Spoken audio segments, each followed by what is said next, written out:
Shalom, masih dengan channel Kelapos Sukacita.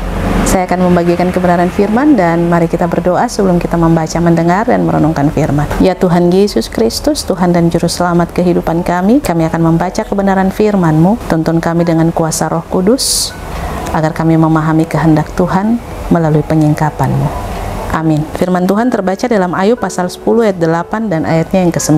Demikian bunyi firman Tuhan. Tangan-Mu lah yang membentuk dan membuat aku, tetapi kemudian Engkau berpaling dan hendak membinasakan aku. Ingatlah bahwa Engkau yang membuat aku dari tanah liat, tetapi Engkau hendak menjadikan aku debu kembali. Demikian firman Tuhan. Dikatakan berbahagia adalah setiap kita yang telah membaca, mendengar, dan merenungkan firman dalam kehidupan kita setiap hari. Pemirsa channel Kelapos Sukacita yang diberkati Tuhan, kita berada di minggu sengsara yang pertama, dan di minggu sengsara yang pertama sekalian kita sebagai umat Tuhan terus memaknai penderitaan Kristus bagi kita. Semuanya itu karena Dia mengasihi kita, semuanya itu karena Dia ingin manusia mempunyai hubungan lagi dengan Allah, tidak melalui korban-korban persembahan, tetapi melalui penderitaan dan kematian Kristus.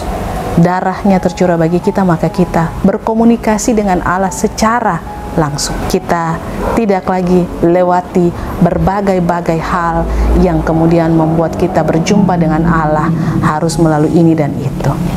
Nah, itu semua terjadi karena kasih Allah kepada dunia.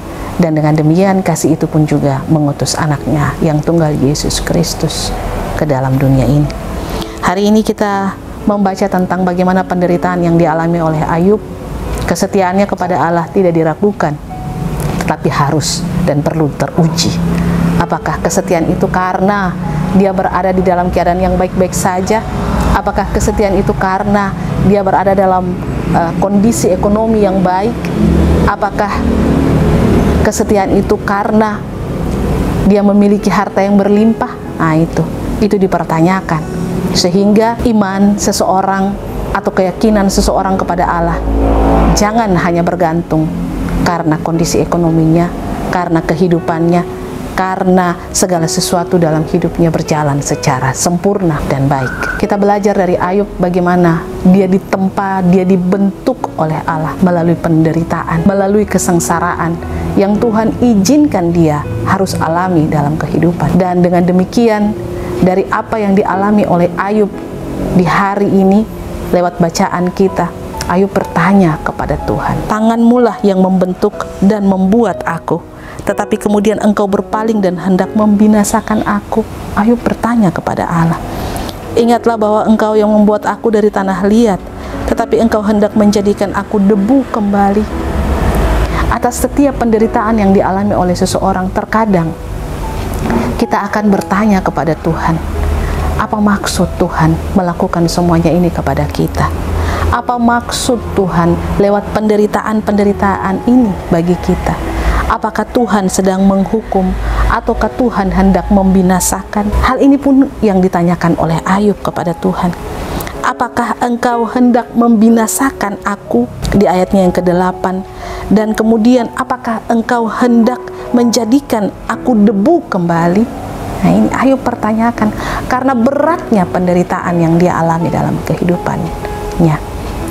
Hari ini mungkin sekalian kita juga sudah mengalami penderitaan, tapi apakah pernah penderitaan kita seberat seperti yang dialami oleh Ayub? Tapi satu hal yang kita belajar dari Ayub, kesetiaannya kepada Allah tidak pernah diragukan. Walaupun ia menderita, walaupun semua orang yang ia kasihi meninggalkan dia, melihat dia secara jijik oleh karena bukan saja kehilangan harta, tapi tubuhnya pun kemudian dihinggapi penyakit kulit yang membuat setiap orang tidak ingin mendekati, bahkan istrinya pun meninggalkan dia dan tidak mau bersama dengan dia lagi. Tetapi dia tidak pernah mau meninggalkan Tuhan. Dia percaya bahwa Tuhan adalah kekuatan yang akan terus memampukan dia untuk dapat menghadapi dan melewati kesukaran-kesukaran dan penderitaan dalam hidupnya. Oleh sebab itu, keyakinan dan imannya ini, kesetiaannya ini, ketaatan Ayub ini yang kemudian tercatat di dalam Alkitab, sehingga itu akan menjadi sebuah kekuatan bagi setiap orang-orang percaya tatkala membaca tentang kitab Ayub. Pemirsa channel Kelavos Sukacita yang diberkati Tuhan, kita belajar dari Ayub dan juga di sepanjang 1 minggu sengsara ini, bahwa penderitaan itu pasti akan kita alami dalam hidup kita. Tetapi yang akan membuat setiap orang berbeda dari penderitaan itu adalah apakah dia berpegang pada dunia ini ataukah dia berpegang kepada Tuhan. Kalau dia berpegang pada dunia atau pada kekuatan manusia, mungkin persoalannya akan terselesaikan. Tapi apakah akan membuat dia menjadi seseorang yang taat dan setia kepada Tuhan?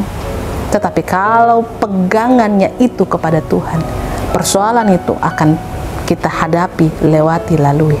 Tapi satu hal yang akan terus tambah dalam hidup kita, iman kita kepada Tuhan akan teruji, akan membuat kita semakin kuat di dalam Tuhan, sehingga setiap persoalan demi persoalan yang mungkin nanti akan kita temui dalam kehidupan kita tidak membuat kita menjadi orang-orang yang putus asa, tidak membuat kita menjadi orang-orang yang takut, khawatir akan hidup ini, tapi kita akan tetap tersenyum dan memandang kepada Tuhan yang akan terus memberikan kepada kita kekuatan dan jalan keluar, bahkan sebagai pemenang atas setiap persoalan dan penderitaan ini.